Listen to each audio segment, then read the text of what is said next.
रायगड जिल्ह्यातील पोलादपूर येथे आज एक भीषण अपघात झाला। पोलादपूर येथे मुंबई गोवा महामार्गावर आज 30 मे शनिवारी सायंकाळी झालेल्या भीषण अपघातामध्ये दापोलीतील माय लेकीचा जागीच मृत्यू झाला।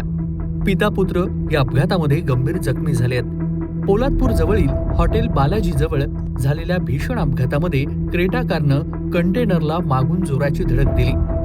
धडक इतकी भीषण होती की कारचा अक्षरशः चुराडा झालाय। हा भीषण अपघात आज सायंकाळी 4 वाजता झाला।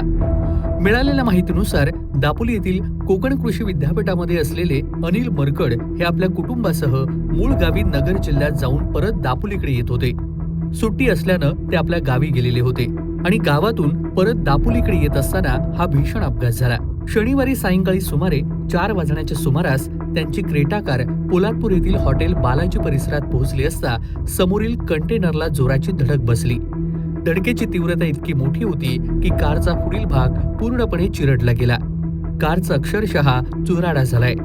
वेगात असलेल्या कारनं जोराची धडक कंटेनरला दिल्यानं 2 जणांचा यामध्ये जागीच मृत्यू झाला। आई आणि मुलीचा जागीच मृत्यू झाला। गाडीचा वेग जर कमी असता तर कदाचित जीवितहानी टळली असती, अशी माहिती स्थानिकांनी दिली आहे। या भीषण अपघातामध्ये अनिल मरकडी यांच्या पत्नी सुवर्णा गव्हाणे यांचा जागीच मृत्यू झाला। त्या state bank of India SBI मध्ये वरिष्ठ सहयोगी अधिकारी म्हणून कार्यरत होत्या।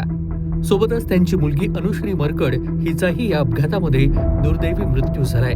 अपघातानंतर कारमध्ये अडकलेल्या कुटुंबाला बाहेर काढण्यासाठी कालभैरव रेस्क्यू टीम आणि नरवीर रेस्क्यू टीम तातडीनं घटनास्थळी दाखल झाली होती। बचाव पथकाने मोठ्या प्रयत्नानंतर कारमध्ये अडकलेल्या कुटुंबाला बाहेर काढलं। गंभीर जखमी झालेल्या अनिल मरकड आणि त्यांचा मुलगा चिन्मय मरकड यांना तातडीनं रुग्णालयामध्ये दाखल करण्यात आलेलं असून त्यांच्यावर सध्या उपचार सुरू आहेत।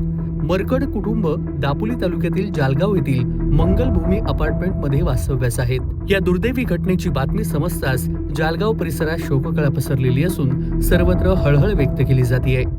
मुंबई गोवा महामार्गावरील वाढत्या अपघातांच्या पार्श्वभूमीवर या दुर्घटनेनं पुन्हा एकदा महामार्ग सुरक्षेचा प्रश्न ऐरणीवरती आणलाय। कोकणातील प्रत्येक घडामोडींचे लाईव्ह अपडेट पाहण्यासाठी आताच कोकण कटा न्यूजच्या सर्व सोशल मीडियाच्या प्लॅटफॉर्मला लाईक, फॉलो आणि सबस्क्राईब करा।